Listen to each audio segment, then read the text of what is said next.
안녕하세요. 말씀 한 줌. 오늘은 고린도전서 4장 14절에서 21절 말씀을 함께 살펴보도록 하겠습니다. 제가 먼저 본문을 읽을게요.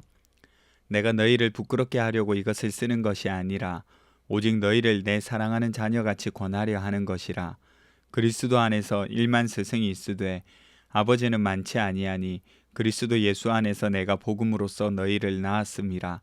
그러므로 내가 너희에게 권하노니 너희는 나를 본받는 자가 되라. 이로 말미암아 내가 주 안에서 내 사랑하고 신실한 아들 디모데를 너희에게 보내었으니 그가 너희로 하여금 그리스도 예수 안에서 나의 행사 곧 내가 각처 각 교회에서 가르치는 것을 생각나게 하리라. 어떤 이들은 내가 너희에게 나아가지 아니할 것 같이 스스로 교만하여졌으나 주께서 허락하시면 내가 너희에게 속히 나아가서 교만한 자들의 말이 아니라 오직 그 능력을 알아보겠으니 하나님의 나라는 말에 있지 아니하고 오직 능력에 있음이라. 너희가 무엇을 원하느냐? 내가 매를 가지고 너희에게 나아가랴. 사랑과 온유한 마음으로 나아가랴. 아멘. 이제 오늘 본문에서 고린도 교회의 분쟁 문제를 마무리하는 모습을 우리가 볼 수가 있어요. 어떻게 마무리를 하는지 함께 살펴봤으면 좋겠습니다. 먼저 사도 바울이 이 글을 쓴 이유가 잘못하고 있는 너희를 부끄럽게 하기 위해서 쓴 글은 아니다, 이렇게 말을 합니다. 그러면 무엇 때문에 썼을까요? 14절에 보시면 오직 너희를 내 사랑하는 자녀같이 권하려 하는 것이라, 이렇게 기록하고 있습니다. 바울이 분쟁에 대해서 마무리하면서 지금까지 한 이야기는 비난하고 부끄럽게 하기 위한 말이 아니라 사랑하는 자녀를 대하는 마음에서 나온 말이었다는 거죠. 그러니까 이 말을 해서 그 사람의 심정을 무너뜨리고 짓밟고 비난해서 모욕을 주는 것을 목적으로 한 것이 아니라 이 말을 통해서 사람이 다시 일어서고 다시 살아나기 원하는 것으로 한 말이라는 겁니다. 사랑하는 자녀가 짓밟히기를 원하는 사람은 없죠. 예수님도 죄인을 향해서 진리를 말씀하시지만 그 말씀하시는 의도는 정죄하기 위한 것이 아니라 회복하기 위함이었다는 사실을 기억할 필요가 있어요. 그러한 모습들을 지금 바울이 그대로 따라가고 있는 겁니다. 그리고 바울은 그래서 자신을 아버지라고 부르고 있습니다. 15절을 보시면 1만 스승은 있지만 아버지는 많지 않다, 이렇게 기록하죠. 스승은 생명을 낳지는 못합니다. 하지만 아버지는 달라요. 아이들을 가르치고 보호할 뿐만 아니라 생명을 낳은 존재입니다. 바울은 고린도 교회 성도들을 복음으로 낳았다, 이렇게 말을 하죠. 복음을 전하면서 눈물로 섬기고 가르치면서 고린도 교회가 세워진 겁니다. 그 모든 과정을 아마도 고린도 교회 성도들이 더 잘 알겠죠. 그리고 바울의 마음도 잘 알 겁니다. 그래서 바울의 사도적인 권위를 주장하기보다 아버지와 같이 자녀를 돌보는 그 마음, 그 사랑을 나타내 보여주고 있다는 것을 우리가 알 수가 있어요. 바울은 또 이렇게 이야기합니다.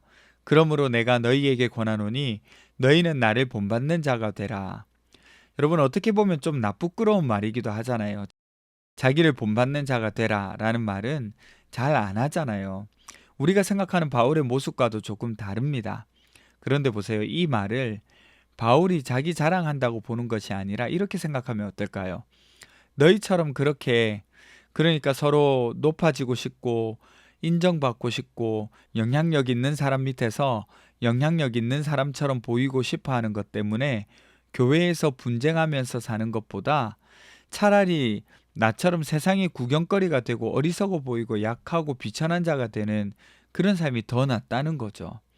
한마디로 세상 기준의 것을 추구하며 살려는 것보다 비천하고 못나 보이지만 십자가의 길, 복음의 길을 가고 있는 나를 따르라, 이 말입니다. 그러니까 서로 높아지겠다고 싸우고 세상 방식으로 교회를 만들고 있는데 그런 식으로 살 거면 차라리 약하고 손해보고 섬기면서 살아가는 나를 본받으라는 거예요. 그리고 바울은 디모데를 보냅니다. 디모데를 통해서 그리스도 예수 안에서 나의 행하는 것을 생각나게 할 거라고 하죠. 바울의 삶과 가르침을 잘 보여주는 사역자가 바로 디모데 아닙니까? 그러니까 이거는 신앙이 가르침이 있는 것으로만 자라는 것이 아니라 삶을 통해서 배우고 자란다는 거예요. 이건 신앙이 가르치는 것만으로 자라는 것이 아니라 삶을 통해서 배우고 자란다는 겁니다. 그야말로 보고 배움인 거죠. 마지막으로 바울은 하나님의 나라는 말에 있지 않다, 능력에 있다 이렇게 말하고 있습니다. 고린도 교회 안에는 교만한 사람들이 있어요. 아마 바울이 멀리 있으니까 바울에 대해서 또 교회에 대해서 쉽게 생각했던 것 같아요.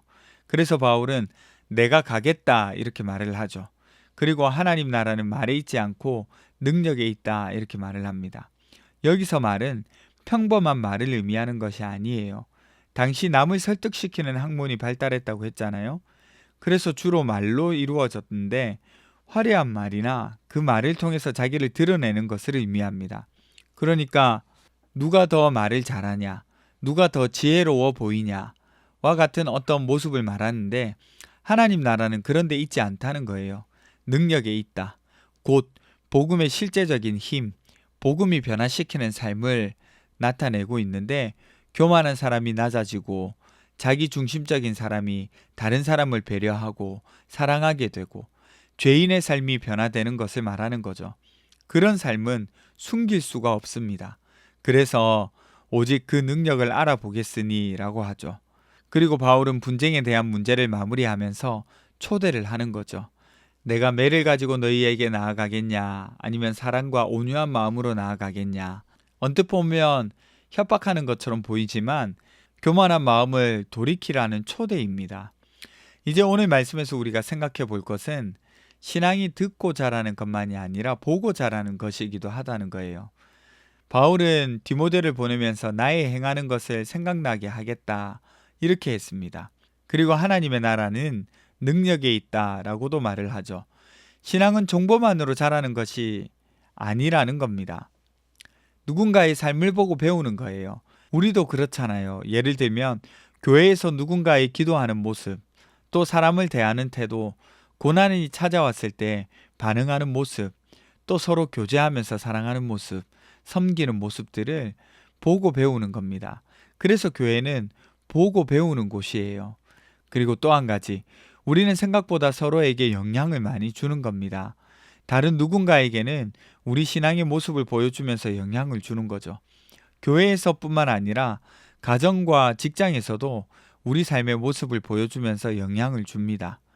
또 반대로 우리는 누군가의 삶을 가까이에서 배우고 영향을 받기도 하죠.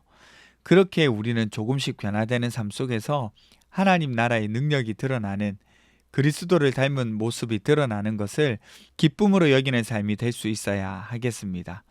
우리가 몸담고 있는 공동체가 그런 공동체가 되었으면 좋겠어요. 우리 함께 기도하며 나가십시다. 첫 번째는 우리 삶을 돋보이게 하는 것보다 복음을 따라 살게 해주세요. 두 번째는 우리 교회가 복음 안에서 변화된 삶으로 서로 보고 배울 수 있는 교회가 되게 해주세요. 우리 함께 기도하며 나가도록 하겠습니다.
하나님, 복음의 능력이 드러나는 삶을 살아갈 수 있도록 도와주십시오.